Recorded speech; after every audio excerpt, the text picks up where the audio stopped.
Orang tua yang bercerai, 70% anaknya pun kemungkinan akan bercerai. Menjadi ayah, menjadi suami, menjadi istri harus pandai-pandai. Double pandainya.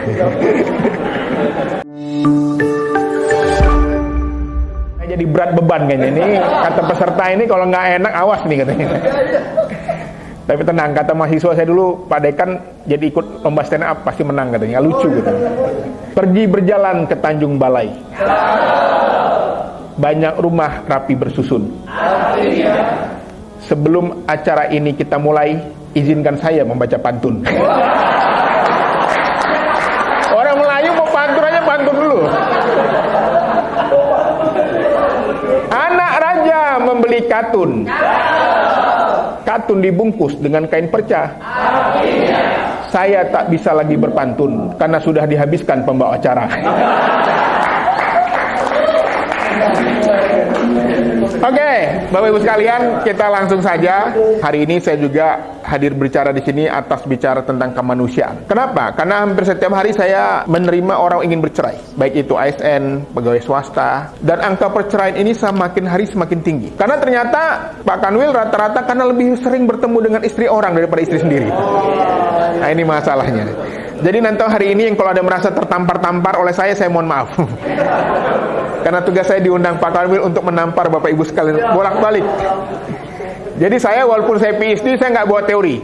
Teorinya dikit aja, saya akan bicara tentang fakta-fakta. Semalam sebelum saya tidur ada seorang ibu WA saya, Pak Iqbal, saya mau cerai. Suami saya nikah lagi diam-diam. Lalu saya tanya, apakah ibu sudah mantap? Sudah Pak, saya sudah bulat. Bagaimana dengan anak-anak? Oh, dia menangis. Iya Pak, saya takut Pak. Saya bilang, menurut riset, orang tua yang bercerai, 70% anaknya pun kemungkinan akan bercerai. Itu risetnya. Makanya setiap saya bertemu dengan klien yang bercerai, saya tanya, bagaimana keluarga Anda? Bercerai juga rata-rata. Iya Pak, dia bilang, suami saya orang keluarganya bercerai juga Pak. Jadi saya bilang, seandainya ibu ingin mau memutus mata rantai ini, ibu bertahan. Tapi kalau ibu ingin membiarkan perceraian ini terjadi pada anak keturunan cucu ibu, maka ibu akan merasa bersalah di kemudian hari. Jadi mohon maaf, mungkin di sini ada yang bercerai. Tidak selamanya cerai itu buruk juga. Ada juga yang lebih bahagia. Ada juga pasangan yang pecandu narkoba. Masa mau dibiarin? Iya. Tetapi bagaimana bercerai yang sehat? Bagaimana berkonflik yang sehat? Ya. Ya, ini penting. Jangan nanti dikira.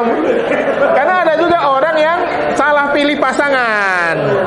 Ada juga yang salah pilih pasangan. Makanya kata pepatah Melayu, sebelum menikah buka mata lebar-lebar, buka telinga lebar-lebar. Cari tahu dia siapa sebenarnya. Kalau udah menikah gimana Pak biar bahagia? Tutup mata rapat-rapat, tutup telinga rapat-rapat, terima dia apa adanya. Karena ya, filosofi menikah itu adalah barang rusak jangan dibuang, tapi barang rusak itu diperbaiki. Kalau semua orang beli barang rusak dibuang, rusaklah negara ini. Tapi bagaimana? Karena sesungguhnya tidak ada istri yang sempurna, tidak ada suami yang sempurna, tidak ada mertua yang sempurna. Karena kesempurnaan itu hanya milik Tuhan Allah Subhanahu wa taala. Tepuk tangan buat kita semua. Coba next. Jadi keluarga ini memang penting, benar. Banyak orang yang memiliki masalah itu salah satunya karena kurangnya kehangatan di keluarga. Marah-marah, emosi, jelalatan, itu juga gara-gara nggak hangat itu. Karena ternyata memang nggak mudah. Zaman dulu mungkin orang dijodohkan bisa cocok, tapi sekarang orang itu memiliki nilai-nilai yang berbeda dari orang lain. Makanya kalau hari ini kita memiliki pasangan yang cocok, setia, akur, Masya Allah, itu harus dijaga erat-erat. Karena nggak mudah mendapatkannya.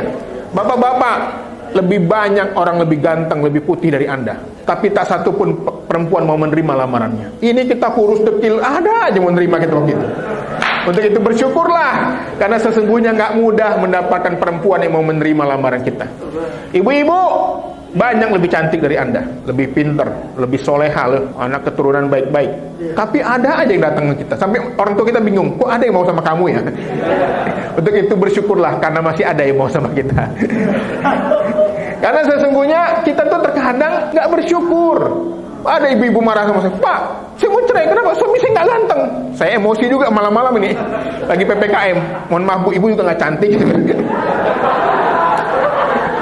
Terkadang kita lupa. Apalagi ibu-ibu ini paling ingat ketika disakiti, tapi lupa pernah menyakiti.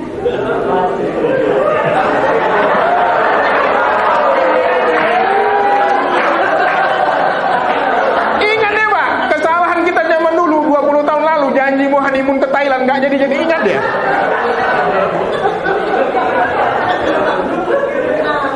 Kalau kata orang Medan, salah aja abang di mata adik. Ya, jadi kalau keluarga kita penuh konflik, ketidakpuasan, selalu berdebat, itu tentu saja membuat pasangan kita itu tidak nyaman, akhirnya menjauh. Maka filosofi selingkuh itu adalah tak ada asap kalau tak ada api. Tidak mungkin selingkuh itu tiba-tiba jalan selingkuh yuk, nggak mungkin. Itu pasti ada faktor pendorong dan penarik. Mungkin nggak gitu Pak Ridi? Tiba-tiba papasan selingkuh, nggak mungkin. Pasti ada ceritanya. Walaupun cerita itu bisa dikarang-karang juga.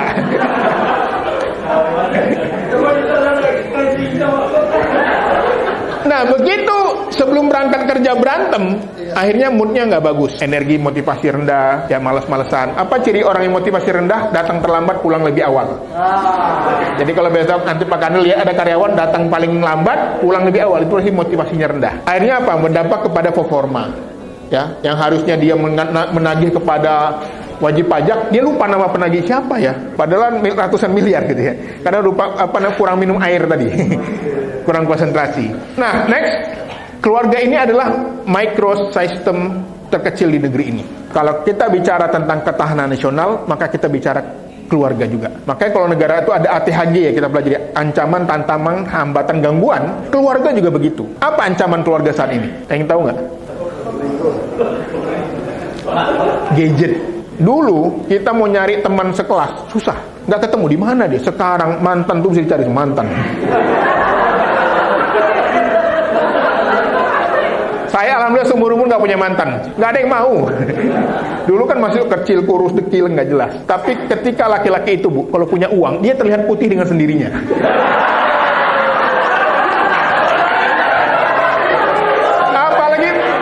Apalagi punya jabatan, itu dia bersinar. Ini penting, ini bercanda, jangan serius, nanti dikira ini Pak Iqbal nih apa.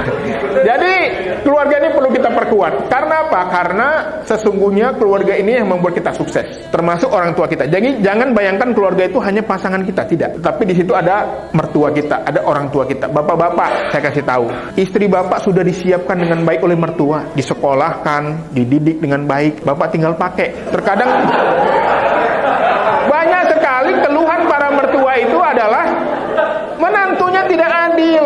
Dia lebih peduli kepada orang tuanya daripada mertuanya. Padahal mertua pun punya tanggung jawab. Demikian juga para menantu. Tadi sebelum berangkat di mobil, Pak Sugeng nelpon, saya lagi tulis posting di Kumparan. Judulnya Akar Konflik Mertua dan Menantu. Ternyata apa? Para mertua itu mengalami emptiness syndrome namanya. Sindrom sarang burung kosong. Burung itu kalau dia biasa mengasih makan anaknya, tiba-tiba anaknya udah terbang, dia teriak-teriak. Begitulah yang dialami para orang tua kita, para mertua kita. Mereka kehilangan. Untuk itu pandai-pandailah menghiburnya. Makanya kalau jadi dosen, jadi pegawai pajak harus pandai. Tapi menjadi ayah, menjadi suami, menjadi istri harus pandai-pandai.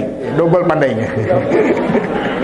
Pandai berbagi, pandai mencari perhatian. Karena sesungguhnya tidak ada ibu yang jahat filosofinya, tetapi mereka kehilangan. Akhirnya muncullah cemburu lah. Si istri pun kadang-kadang aneh juga.